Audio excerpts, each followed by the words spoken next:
pemimpin yang ada di depan kami ini. Sambutan dari DPRD Provinsi Sumatera Selatan Dapil 2 yang meliputi Kecamatan Ilir Timur 1, Ilir Timur 2, Ilir Timur 3, Alang-Alang Lebar, Sukarami, Kemuning, Sako, Kalidoni, dan Sematang Borang menggelar reses masa persidangan 4. Reses ini pun dilaksanakan sejak tanggal 11 sampai 18 Oktober 2025. Berbeda dari sebelumnya, reses kali ini menyasar ke beberapa instansi, mulai sekolah, kampus, hingga RT RW, tokoh masyarakat, tokoh agama, lurah hingga camat. Ini merupakan bentuk perwujudan perwakilan yang dipercayakan oleh masyarakat Sumatera Selatan. Hal ini sebagai bentuk upaya menyerap, melihat, mendengarkan secara langsung permasalahan yang terjadi di masyarakat. Permasalahan yang tersampaikan akan menjadi acuan dalam rapat pembahasan yang nantinya akan digelar dan segera dicarikan solusi penyelesaiannya.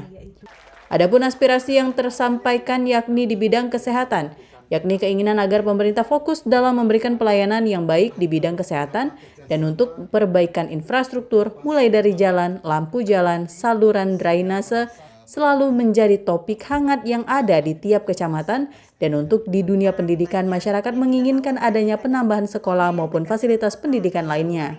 Ya, saya kira kan terkait dengan yang paling banyak ya, itu terkait dengan banyaknya aspirasi masyarakat, persoalan pembangunan infrastruktur ya, jalan yang hampir merata sekarang kan, jalan-jalan di Palembang ini kan rusak gitu ya. Kemudian juga bagaimana pemerintah mengantisipasi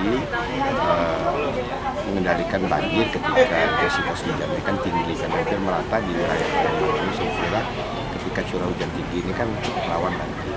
Tadi yang lebih digarisbawahi masalah jalan dan saluran, parit, drainase itu yang menjadi harapan warga ya untuk bisa ditingkatkan di sini. Kalau jalan provinsi di sini sebenarnya sudah mulus, tapi warga tadi berharap di kanan kirinya itu segera dibangun drainase dan parit.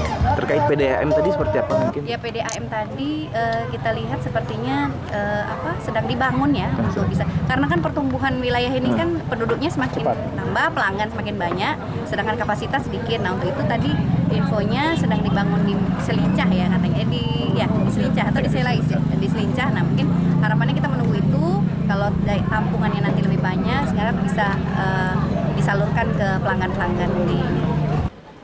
Sebagai perwakilan yang dipilih oleh masyarakat Sumatera Selatan, warga pun berharap adanya aksi dari para anggota dewan dalam menindaklanjuti permasalahan yang berkembang di masyarakat.